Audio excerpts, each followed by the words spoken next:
Sinar cahaya menyinari, Kau sang pencipta alam semesta.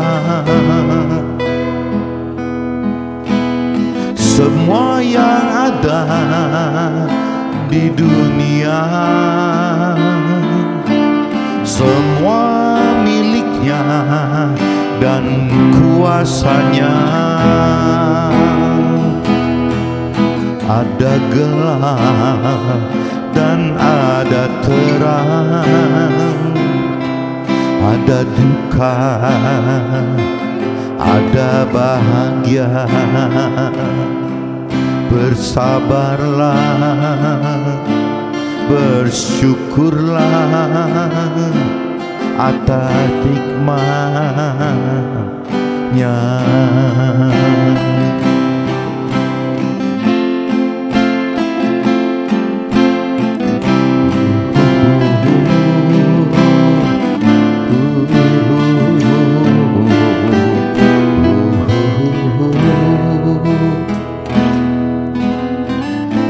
Sinar cahaya menyinari,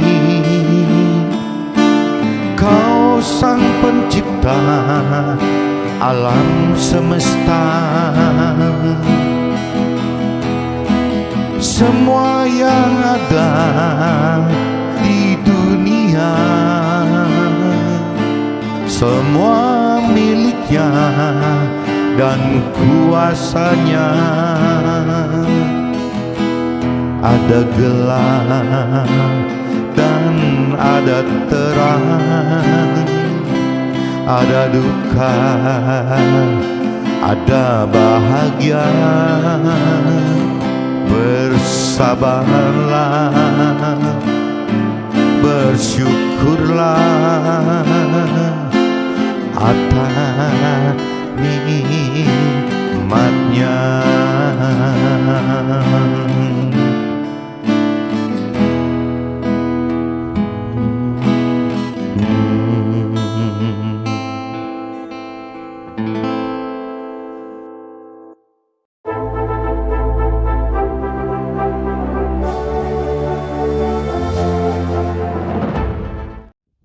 Jumpa kembali di MTL Journey Inspiration of Life. Pagi ini saya coba mau sharingan teman-teman dengan temanya firman dan iman berpotensi tidak tumbuh bagi yang hanya berkeyakinan jiwa sendiri. Jadi maksudnya gini teman-teman, kalau banyak ya teman-teman yang coba perhatikan, banyak orang yang mengaku percaya, mengaku mengenal Tuhan, tapi hanya dengan keyakinan diri sendiri. Dalam arti kata ya hanya dari pikiran, perasaan dan kehendak sendiri tanpa dasar dari pengenalan, pengertian akan firman Tuhan, teman. Nah, itu yang disebutnya jadi dengan keyakinan kepada jiwa sendiri, bukan karena jiwanya Tuhan gitu. Kalau jiwa Tuhan itu kan tercermin di dalam firman Tuhan, teman-teman. Jadi kalau kita sebut jiwa Tuhan tanpa ada firman Tuhan, ya pasti itu salah. Jadi kalau kita merasa percaya Tuhan dan kita merasa mengenal Tuhan, mengaku bahkan tidak hanya merasa, yaitu akan kesasar, teman-teman. Karena kembali lagi kita tidak akan pernah bisa mengenal percaya Tuhan atau mengenal Tuhan atau mengerti Tuhan tanpa dasar-dasar dari firman Tuhan, teman-teman. Nah, ini bahkan tidak cuma cukup firman Tuhan aja. Sebenarnya setelah kita mengerti kedalaman akan firman Tuhan, justru berujungnya itu bagaimana caranya menghidupkan roh Tuhan. Tanpa kita bisa menghidupkan roh Tuhan, rasanya terlalu sulit, teman-teman, untuk bisa mampu mengerti dan mampu melakukan firman Tuhannya gitu. Karena ya melakukan firman Tuhan itu adalah banyak hal-hal yang dianggap bukan satu kewajaran di dunia ini, teman-teman. Firmannya banyak seperti itu. Bahkan apabila kita mengamati dari apa yang terjadi di kitab suci, di Alkitab Nasrani ini gitu, ya, cerita tentang Yesus gitu, ya justru bagaimana Yesus mendapatkan keselamatan akhirat seperti yang Tuhan Allah inginkan itu adalah melalui jalan-jalan salib, teman-teman. Nah, sedangkan jalan salib itu dianggapnya alergi buat orang-orang dunia, bahwa kok mencari keselamatan hidup kok harus melewati jalan-jalan salib dalam arti kata ya harus mengalami penderitaan itu, teman-teman. Nah, ini banyak teman-teman yang salah kaprah gitu, dianggapnya mencari keselamatan hidup itu adalah mencari parameternya adalah keselamatan hidup identik dengan kesusahan duniawi. Nah, ini sering salah kaprah, teman-teman. Jadi yang apabila kita mendalami firman Tuhan, kita akan mengerti bahwa keselamatan rohani itu adalah keselamatan yang Tuhan rancang dan kehendaki untuk kita nanti di alam akhirat nanti, teman-teman. Bukan yang sekarang orang dunia atau dunia inginkan, bahwa keselamatan hidup bagi orang dunia ya parameternya adalah kesusahan duniawi. Bagaimana dengan kesusahan duniawi dia bisa mendapat jaminan untuk bisa hidup ya di dalam dunia ini. Nah, di dunia ini kan Tuhan katakan ada batas 70-80 tahun, berarti jaminan kesusahan dunia itu hanya menjamin kita, kalaupun itu berhasil gitu ya, akan menjamin kita cuma sebatas 70-80 tahun, dan itu bagi ukuran Tuhan itu adalah bukan kekal, teman-teman. Kekal bagi Tuhan itu kan unlimited gitu, tidak ada batas gitu. Jadi 70-80 tahun itu bagi kekal itu kecil sekali, bahkan dipresentasikan 1% atau 1/1000 pun tidak bisa, teman.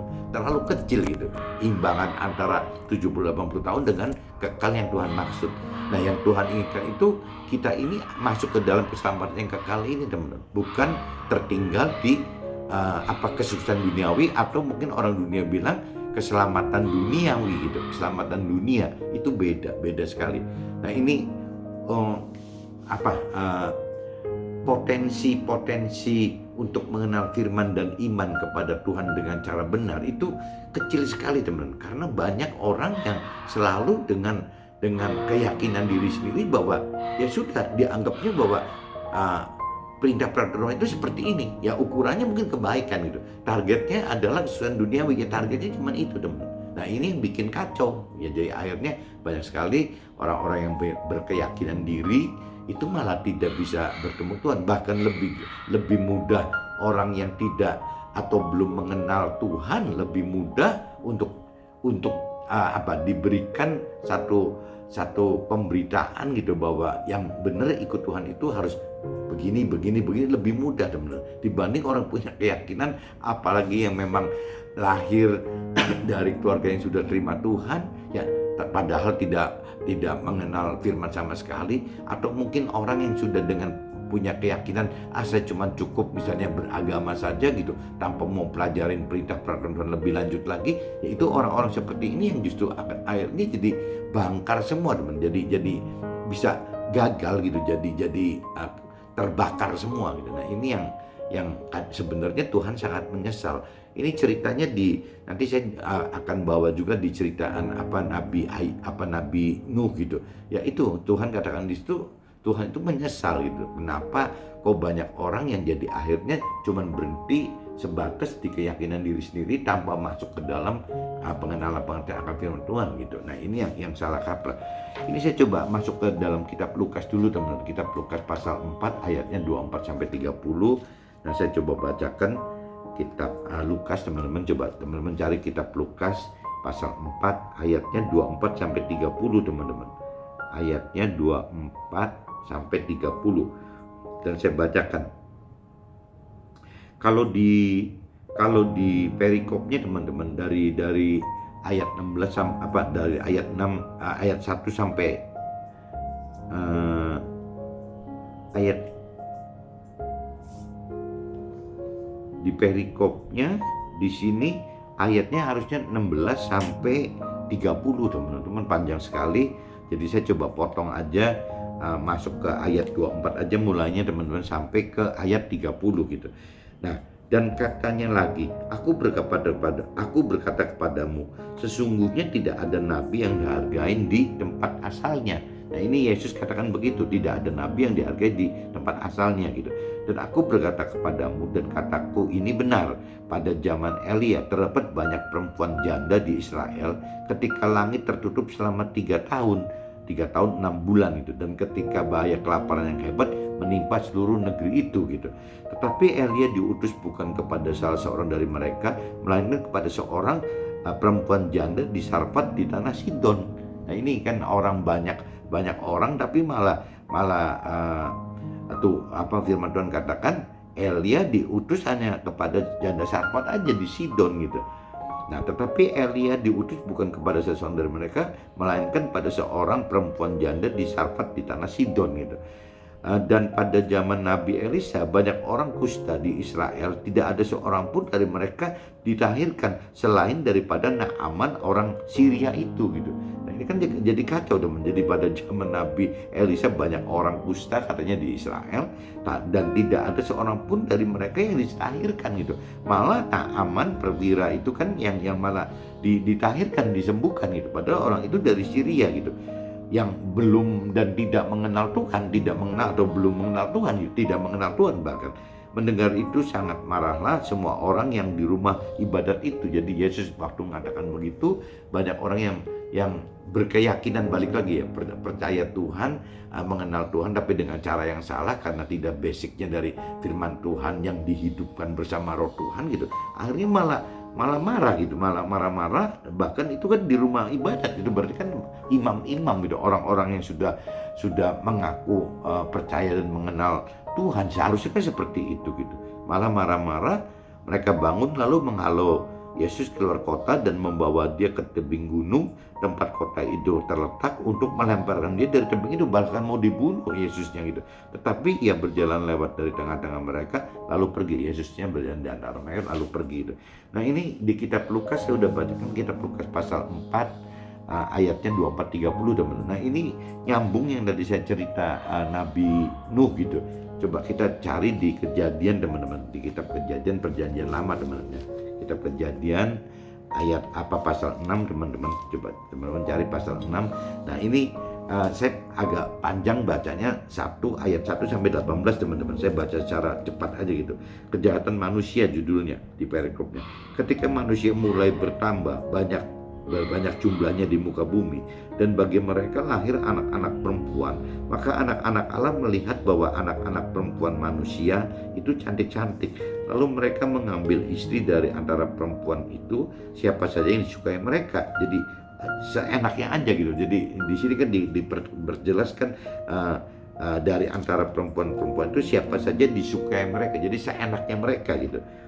Berfirman Tuhan, rohku tidak akan selama-lamanya tinggal di dalam manusia, karena manusia itu adalah daging, tetapi umurnya akan 120 tahun saja gitu. Nah, ini dari firman Kejadian ini kita tahu teman bahwa firman lain katakan bahwa umur manusia 70-80 tahun, tapi kalau cerita maksimal lah di kitab Kejadian ini dikatakan 120 tahun teman. Jadi ya saya nggak ngerti apakah kita mendapatkan dispensasi dari 70-80 tahun menjadi 120 tahun gitu. Ini saya nggak ngerti gitu. Nah, parameternya apa untuk bisa mendapatkan 120 ini juga nggak ngerti. Yang jelas itu kasih karunia Tuhan saja teman-teman. Jadi kembali lagi parameternya ada 2 teman-teman, bahwa ada firman katakan umur manusia 70-80 tahun, tapi kalau cerita di kitab Kejadian ini ya maksimal umur manusia itu 120 tahun. Karena pada waktu sebelum itu manusia itu ratusan tahun umurnya teman, bukan 120, bisa 600 tahun, bisa 900 tahun gitu. Nah, cuman karena Tuhan melihat manusia itu terdiri dari daging gitu, jadi akhirnya Tuhan batasin 120 tahun maksimalnya. Pada waktu itu orang-orang raksasa ada di bumi, dan juga pada waktu sesudahnya ketika anak-anak Allah menghampiri anak-anak perempuan manusia, dan perempuan-perempuan itu melahirkan anak-anak bagi mereka. Inilah orang yang gagal perkasa di zaman purbakala, orang-orang yang kenamaan itu. Nah, ini di sini kan karena masih ada di cerita Kejadian lama teman-teman. Jadi ini belum cerita anak Allah yang dimaksud itu adalah Yesus gitu, bukan bukan Yesus atau bukan kita gitu. Jadi yang disebut masih Kejadian lama itu ya mungkin anak-anaknya dari jadi zaman dulu kan, dari Adam dan Hawa nyambung ke Abraham, nyambung gitu ke Seth, ke mana gitu. Mungkin yang disebut anak-anak Allah maksudnya seperti itu teman-teman. Jadi dari turunan si Adam dan Hawa, bukan dari sisi Tuhan Allah yang memberikan anak tunggalnya si Yesus itu gitu. Jadi agak beda, anak Allahnya beda teman. Ketika dilihat Tuhan bahwa kejahatan manusia besar di bumi dan membuahkan kejahatan semata-mata, maka menyesalkan Tuhan bahwa Ia telah menjadikan manusia di bumi dan hal itu memilukan hatinya. Berfirman Tuhan, aku akan menghapuskan manusia yang telah menciptakan.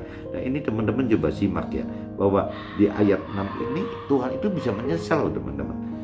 Maka menyesallah Tuhan bahwa Ia telah menjadikan manusia di bumi dan hal itu memilukan hatinya. Berfirman Tuhan, aku akan menghapuskan manusia yang telah kuciptakan itu dari muka bumi, baik manusia maupun hewan dan binatang melata dan burung-burung di udara, sebab aku menyesal bahwa aku telah menjadikan mereka gitu.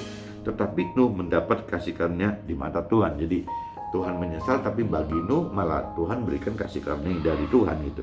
Nah ini cerita masuk ke dalam riwayat Nuhnya.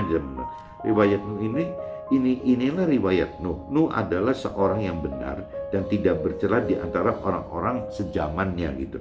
Dan Nuh itu hidup bergaul dengan Allah.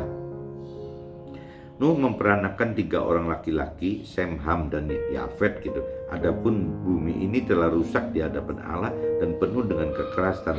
Allah menilik bumi ini akan sungguhlah rusak benar gitu. Sebab semua manusia menjalankan hidup yang rusak di bumi gitu. Berfirmanlah Allah kepada Nuh, aku telah memutuskan untuk mengakhiri hidup segala makhluk, sebab bumi telah penuh dengan kekerasan oleh mereka. Jadi aku akan memusnahkan mereka bersama dengan bumi gitu. Nah, buatlah bagimu sebuah bahtera dari kayu gofir. Bahtera itu harus kau buat berpetak-petak dan harus kau tutup dengan takal dari luar dan dari dalam. Beginilah engkau harus membuat bahtera itu 300 hasta panjangnya, 50 hasta lebarnya, dan 30 hasta tingginya. Itu ukurannya seperti itu teman. Jadi bahtera yang besar sekali gitu. Buatlah atap pada bahtera itu dan selesaikanlah bahtera itu sampai sehasta dari atas, dan pasanglah pintunya pada lambungnya. Buatlah bahtera itu bertingkat bawah, tengah, dan atas.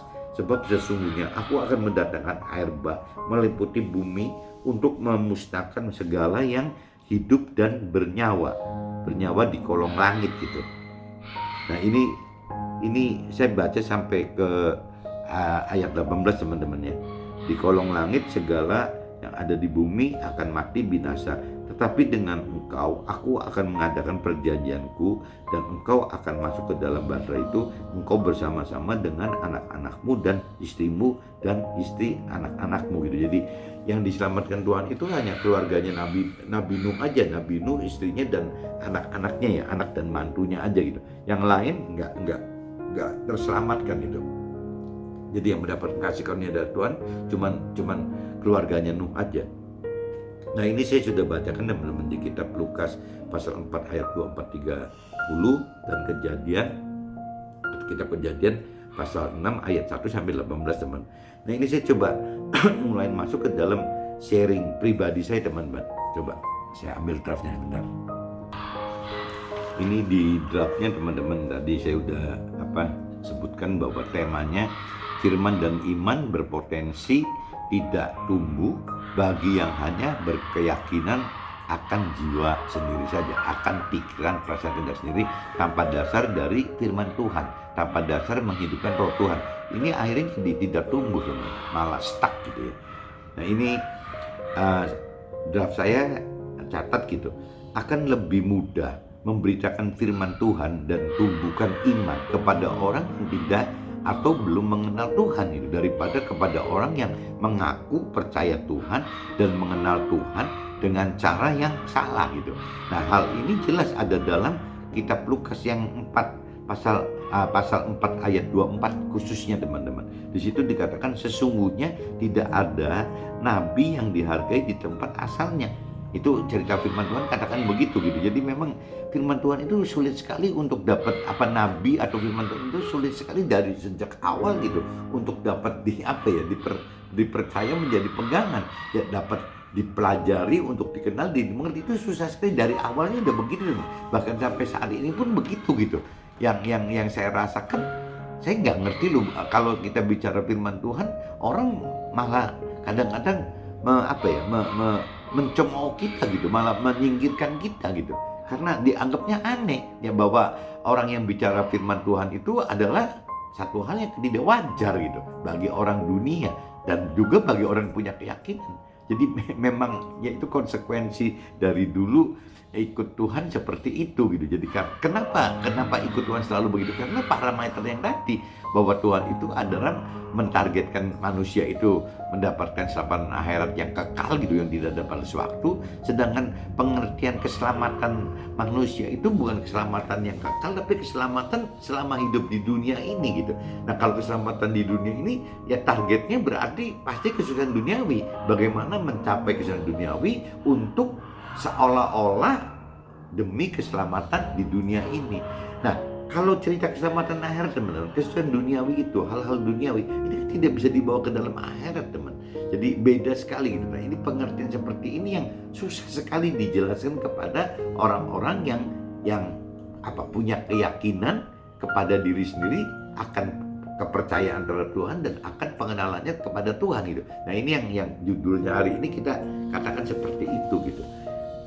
Bahkan sekelas Tuhan pun bisa menyesal gitu, bagaimana untuk memberikan satu kebenaran gitu, bicara bagaimana percaya Tuhan dengan benar, bagaimana mengenal Tuhan dengan benar, bagaimana mengerti Tuhan dengan benar, itu dari awalnya udah susah sekali gitu, sampai Tuhan sempat menyesal dan ditenggelamin semua gitu. Nah, jadi jangan aneh, teman. Jadi sejak dari perjanjian lama masuk ke dalam perjanjian baru, bahkan masuk ke kita sekarang yang belajar untuk merendahkan firman Tuhan, itu sama, teman, akan mengalami hal seperti itu. Bahkan rintangannya itu bukan di luar kita, kadang-kadang di dalam, bukan di masyarakat saja, tapi bisa juga di dalam komunitas kita yang sama-sama katanya percaya Tuhan dan mengenal Tuhan. Masuk lagi ke dalam keluarga besar kita juga kita akan mengalami begitu. Lebih kecil lagi, masuk ke dalam keluarga kecil kita juga akan mengalami begitu. Bahkan sampai ke pasangan kita pun kita bisa mengalami itu, teman-teman. Bisa mengalami bahwa susah sekali gitu untuk bisa memberitakan percaya Tuhan dan pengenalan Tuhan dengan cara benar, maksudnya yang sesuai dengan firman Tuhan itu, yang sesuai dengan roh Tuhan gitu. Ya itu susah sekali, teman-teman. Mujizat dan penggenapan janji Tuhan lebih terjadi kepada orang-orang yang tidak atau belum kenal firman Tuhan dan pribadi Tuhan gitu, karena mereka belum tercemar dengan pengenalan dan pengertian yang salah ya akan arti dari perintah dan peraturan firman Tuhan. Nah, ini kalau orang yang benar-benar belum atau tidak gitu mengenal Tuhan, mungkin lebih mudah, teman-teman. Jadi dianggapnya disimak, dia karena belum mengerti apa-apa, mereka akan menyimak gitu. Nah, tapi kalau orang punya keyakinan kan mereka merasa sudah mengenal kok, sudah percaya, sudah mengenal Tuhan, akhirnya mereka tidak menyimak. Nah, akhirnya terkunci oleh yaitu syaratnya ikut firman Tuhan itu seperti itu gitu. Jadi dianggapnya tidak wajar.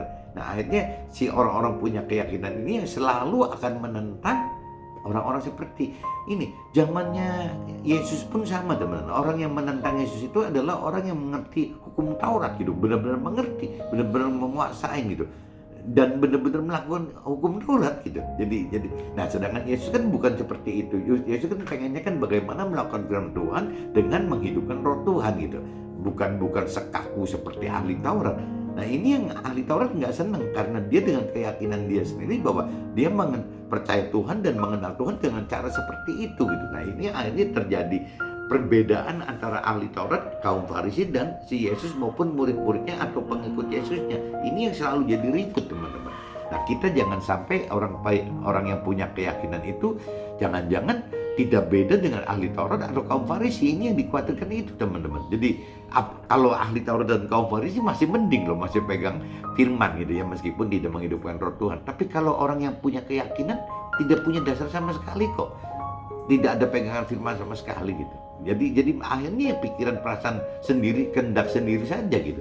Rasanya lebih bahaya gitu. Orang yang punya keyakinan itu lebih bahaya daripada orang Farisi atau orang-orang ahli Taurat atau kaum Farisi, menurut saya. Cuman nggak tahu menurut teman-teman gimana gitu. Bahkan banyak orang mengaku percaya Tuhan dan mengenal Tuhan hanya dari pikiran dan perasaan serta kehendak sendiri saja. tanpa pengenalan dan pengertian akan dasar firman yang benar gitu. Jadi memang orang punya keyakinan diri sendiri akan percaya Tuhan dan pengenalan Tuhan itu tanpa dasar gitu, tanpa dasar firman sama sekali. Jadi dia tetap ngotot dari pikiran perasaan kehendaknya sendiri saja, dianggap benar. Dan jumlah orang yang seperti ini adalah justru mayoritas, teman-teman. Ini yang bahayanya gitu. Mayoritas kelompok dari orang-orang yang alami keyakinan diri tentang kebenaran Tuhan tadi gitu. Jadi malah yang mayoritas orang-orang yang punya keyakinan dibanding orang yang percaya dan mengenal Tuhan dengan cara benar gitu. Yang percaya dan mengenal Tuhan dengan cara benar justru malah jadi minoritas, yang malah dianggapnya eksklusif, kaum-kaum khusus yang itu gitu, dan dianggap tidak wajar gitu. Ya, orang-orang yang punya keyakinan itu seolah-olah parameternya bukan ke arah rohani tapi duniawi. Berarti orang-orang yang punya keyakinan ini parameternya ada dunia gitu, masyarakat dunia, bukan masyarakat rohani. Bahkan kalau lebih ekstrimnya lagi gitu, ya apabila dunia itu memang Tuhan sudah kuasakan kepada iblis, berarti banyak sekali orang-orang yang punya keyakinan itu, yang percaya Tuhan dan mengaku mengenal Tuhan dengan cara yang salah karena tidak dasarnya firman, tidak menghidupkan roh Tuhan, itu malah ya bisa-bisa jadi bukan mengikut Tuhan tapi jadi pengikut iblis gitu. Kenapa? Karena sasaran tembaknya adalah target duniawi tadi, mencari kesenangan duniawi untuk mencari keselamatan duniawi. Sedangkan yang Tuhan mau bukan keselamatan dunia, keselamatan akhirat. Keselamatan duniawi bagi Tuhan tidak ada, paling adanya kesuksesan duniawi gitu, bukan keselamatan duniawi. Tapi oleh si manusia yang punya keyakinan ini dianggapnya itu kesuksesan duniawi adalah identik dengan keselamatan duniawi. Bagi Tuhan beda, teman-teman. Bagi Tuhan itu adalah keselamatan akhirat gitu. Yang namanya keselamatan akhirat ya kesuksesan akhirat, bukan keselamatan atau kesuksesan duniawi gitu. Jadi beda sekali. Nah, tinggal parameter waktunya aja, teman-teman. Kenapa Tuhan ributkan ini? Karena kembali lagi yang namanya di alam dunia ini, dunia fana ini, dunia sementara ini, makanya disebutnya fana dan sementara ini ya, karena umur manusia bisa 70-80 tahun maksimal. Di kitab Kejadian tadi katakan 120 tahun udah gitu, karena kita daging pasti habis gitu dagingnya. Tapi kalau bicara kita masuk ke dalam alam akhirat karena tubuhnya tubuh baru dalam bentuk tubuh jiwa dan roh yang baru yang berupa dominan roh gitu ya ini otomatis akan kekuatannya bukan daging tapi roh gitu. Nah ini yang terus bisa bertahan sampai ke alam kekal dan tidak ada berbatas gitu. Nah Tuhan yang ingin kita hidup di posisi itu, teman-teman. Orang yang berkeyakinan diri tentang Tuhan yang akan banyak menentang apa yang Tuhan ajarkan gitu. Karena mereka tidak melakukan hidup sesuai perintah dan peraturan Tuhan yang ditulis dalam firman-Nya. Justru orang-orang yang punya keyakinan ini akan jadi bertentangan terus, teman-teman. Bertentangan dengan kalau cerita orang tidak berkeyakinan percaya Tuhan dan mengenal Tuhan, benarnya kan mereka akan acuh-acuh, teman. Acuh-acuh, tidak pernah hidup ribet gitu dengan mengkompar hidupnya harus percaya Tuhan, harus mengenal Tuhan. Orang dunia tidak pernah akan ribut itu, teman. Yang penting dia berjuang dengan pikiran dan tubuh dia sendiri sudah cukup. Nah orang yang punya keyakinan ini yang konyol nih, teman.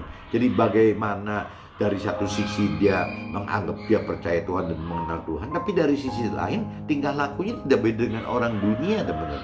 Nah akhirnya kalau ya, makanya saya sering katakan jangan-jangan orang punya keyakinan itu kalau diukur dosanya gitu, jangan-jangan lebih berat daripada orang yang tidak atau belum mengenal Tuhan sama sekali gitu. Ya karena kalau orang yang tidak mengerti akan firman Tuhan, sama sekali tidak mengenal atau belum mengenal, mungkin Tuhan maha adil gitu. Pasti akan hukumnya itu, hukum penghakimannya itu akan berjalan seperti status mereka gitu. Tidak seperti yang kita. Kalau orang yang punya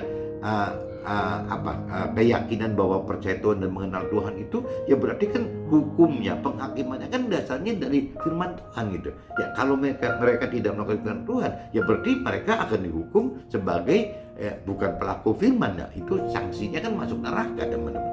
Ya jadi kalau orang dunia yang tidak atau belum mengenal Tuhan, jangan-jangan belum tentu sanksinya masuk neraka. Jangan-jangan penghakiman Tuhan bisa tetap eksis masuk ke dalam surga gitu. Tapi yang orang yang punya keyakinan justru bahaya ya, mengaku percaya Tuhan dan mengaku mengenal Tuhan tapi tidak melakukan firman Tuhan, ya konsekuensinya jelas gitu, teman. Udah pasti masuk neraka gitu. Nah ini yang mestinya Coba teman-teman yang saya maksud ada keyakinan percaya Tuhan dan mengenal Tuhan tapi tidak dengan dasar dari firman, ya coba renungi apa sharing saya pagi ini supaya bisa kalau memang dianggap benar ya buruan berubah gitu. Dan umur kita kan nggak kerasa terus naik gitu. Saya sekarang udah di atas 55 deh. Udah nggak berasa kok tahu 55 kok lebih dari 5, nggak berasa teman. Nah ini kalau kita nggak buru-buru mencari Tuhan dengan cara yang benar, takutnya waktunya udah expire duluan, kitanya sudah keburu meninggal dulu gitu. Nah ini kan yang bahaya sekali, nanti kita akhirnya masuk di alam kekalnya, masuk ke dalam neraka juga jadi ya menyesal, kitanya akan menyesal, bukan Tuhan juga akan menyesal gitu. Kenapa kita tidak masuk ke dalam rancangan kehendaknya Tuhan gitu. Itu begitu teman-teman. Nah mereka beranggapan pelaku firman adalah kelompok yang tidak wajar gitu, bahkan tidak waras dan sangat terbatas jumlahnya. Ya memang gitu teman-teman. Jadi orang-orang yang melakukan firman Tuhan dengan cara benar itu akan masuk ke dalam kategori ini gitu. Ya akan masuk dalam kelompok yang tidak wajar, dianggapnya tidak wajar gitu, bahkan tidak waras gitu, bisa dianggap gila gitu. Dan sangat terbatas jumlahnya, memang nggak banyak sama sekali gitu. Banyak yang diundang, sedikit yang dipilih, kan firman Tuhan katakan gitu. Tokoh-tokoh di kitab suci seperti Nabi Nuh atau Nabi Abraham dan lain-lain, ya tokoh-tokoh ini mendapatkan kasih karunia Tuhan gitu. Kenapa mereka bisa begitu? Ya karena tokoh-tokoh itu mendapatkan kasih karunia Tuhan. Nah, bagaimana caranya kita? Apakah kita bisa mendapatkan kasih karunia? Pasti bisa, teman. Masalahnya tinggal kita minta nggak, kita doa nggak, kita mau percaya nggak sama Tuhan, taat sama firman Tuhan gitu. Ya untuk bisa kita mendapatkan kasih karunia dari Tuhan gitu. Orang yang berkeyakinan akan mengambil tindakan apa saja yang disukai gitu. Jadi orang yang punya keyakinan itu dia akan mengambil tindakan apa saja yang disukai. Itu firman Tuhan tadi kan katakan seperti itu gitu. Yang cerita orang-orang zamannya Nabi itu kan begitu. Jadi seenaknya dia aja gitu. Hal ini membuat Tuhan jadi menyesal gitu. Jadi karena kita seenaknya kita membuat Tuhan menyesal, maka Tuhan akan pilih kita jika hati kita tulus mau percaya Tuhan dan taat melakukan firman, walau dengan hidup menanggung beban penderitaan gitu. Oleh karena melakukan firman yang acap kali bertentangan dengan hal-hal duniawi. Nah ini jadi kembali lagi teman-teman, bahwa melakukan firman itu baik dari zaman perjanjian lama, zaman dulu ceritanya Nabi Nuh, ya bagaimana membuat bahtera kapal yang disuruh Tuhan itu sampai seumur hidupnya gitu, tidak melakukan apa-apa selain membangun bahtera, bahkan keluarganya juga disuruh bantu membangun bahtera gitu. Nah, kalau bagi orang-orang orang-orang dunia pada saat itu, ya mungkin Nabi Nuh dianggapnya keluarga gila kali. Ya keluarga nggak waras gitu. Kok mau-maunya membangun bahtera di atas gunung katanya gitu. Nah ini gimana sih gitu? Bahtera di pantai aja juga dianggapnya aneh gitu. Apalagi ini sekarang membangun bahtera di atas gunung, kan ya udah nggak wajar teman. Dan yang anehnya lagi, kenapa Nabi Nuh dan keluarganya mau gitu? Ya kenapa Nabi Nuhnya mau? Kenapa istrinya mau? Kenapa anaknya mau? Kenapa mantunya mau? Padahal kan itu melakukan hal yang tidak wajar gitu. Dan aneh sekali, pasti diketawain oleh si masyarakat waktu itu gitu. Itu zamannya Nabi Nuh. Begitupun Nabi Abraham juga sama teman. Bagaimana Nabi Abraham ya udah lagi sukses-suksesnya dengan keluarga besarnya di Ur Kasdim, disuruh pergi gitu, merantau. Jadi kayak bangsa nomaden lagi. Padahal waktu itu kan sudah bukan nomaden, udah bisa menetap gitu. Tapi Abraham tidak, Tuhan minta gitu. Dan tujuan kotanya apa juga Abraham nggak ngerti gitu. Tapi Abraham lakukan itu. Nah, yang aneh lagi kenapa istrinya mau, ya kenapa keluarganya mau gitu. Ini kan aneh teman-teman. Kalau kita bicara Abraham seperti itu kan bagi masyarakat umum yang punya keyakinan pasti dianggapnya kan gila gitu. Ya udah nggak wajar gitu, aneh, gila gitu tuh. Ya cari mati lah gitu. Ya seperti itu. Ya Abraham merintis satu usaha sukses di satu kota, nggak lama suruh pindah lagi gitu ya, terus begitu disetat dari mulai Ur Kasdim. Ur Kasdim itu kan si Abraham udah kaya raya gitu, tapi ditinggalkan kekayaan itu untuk masuk ke dalam perintah-perintah Tuhan berikutnya. Jadi selalu seperti itu teman, sampai ke zamannya perjanjian, masuk ke perjanjian baru juga sama. Ya waktu zamannya Yesus atau murid-muridnya Yesus mengalami seperti itu juga gitu. Dianggapnya tidak wajar, aneh gitu gini. Kenapa? Ya karena ketemunya dengan si orang-orang dunia ini gitu. Nah, cuman kalau saya simpulkan gitu, kalau di kitab suci kan tidak ditulis orang yang punya keyakinan diri gitu. Tapi kalau saya urut-urut berarti apakah kelompok orang itu ada kelompok orang yang tidak atau belum mengenal Tuhan gitu. Ya ada kelompok kedua itu adalah orang yang berkeyakinan diri sendiri, ya akan jiwanya dia sendiri yang tadi dikatakan percaya Tuhan, mengenal Tuhan dengan persepsi jiwanya sendiri, dengan pikiran tentang. Nah, ada satu kelompok lagi teman-teman, kelompoknya kaum Farisi sama ahli Taurat. Itu kan dasarnya bukan orang yang percaya Tuhan atau mengenal Tuhan tanpa dasar. Dia kan ngerti gitu. Ada kitab yang dipegang, kitab Taurat yang dipegang gitu. Jadi dia dasarnya ada firman. Makanya tadi saya katakan kaum Farisi dan ahli Taurat jangan-jangan lebih mending gitu daripada orang yang punya keyakinan yang seenaknya sendiri gitu. Nah, kita jangan masuk ke tiga kelompok itu teman-teman. Kita justru bagaimana harus hidup dengan mengenali percaya Tuhan jelas, dan kita harus hidup dengan mengenali Tuhan dari yaitu pengenalan, mau mengenal firman Tuhan dan mampu mengerti akan perintah peraturan firman Tuhan serta mampu melakukan firman Tuhan. Nah, itu tidak ada cara lain, harus hidupkan roh Tuhan gitu. Jadi tidak cuma cukup dengan firman Tuhan saja seperti ahli Taurat atau kaum Farisi gitu, tanpa melibatkan roh Tuhan di dalam kehidupan melakukan firman tersebut. Itu pasti nggak kuat teman. Ya kembali lagi karena memang dianggap pikul salib gitu, beban yang memang ditanggung oleh kita apabila kita mau percaya dan mengikut Tuhan. Yang kedua memang ya kembali lagi ya memang melakukan firman itu pasti tidak wajar, dianggap nggak waras gitu, dan sangat terbatas jumlahnya, sehingga tanpa ada roh Tuhan rasanya tidak akan mampu teman. Mudah-mudahan sharing pagi ini teman-teman bisa tangkap maknanya gitu, maksudnya. Jadi ya kita mesti meninggalkan diri kita, jangan menjadi orang yang hanya punya keyakinan percaya Tuhan dan mengenal Tuhan tapi tanpa dasar apa-apa teman. Nanti takutnya jadi kita tidak melakukan firman Tuhan gitu, malah masuk ke dalam neraka. Ya, yang tadi saya katakan, jadi ini bahaya sekali. Jangan sampai kita Tuhan-Tuhanan tapi kok ujungnya neraka. Nah, ini kan nanti kita menyesal dan Tuhan juga menyesal gitu, karena kita tidak masuk ke dalam rancangan dan kehendak Tuhan. Oke teman-teman, see you, bye-bye.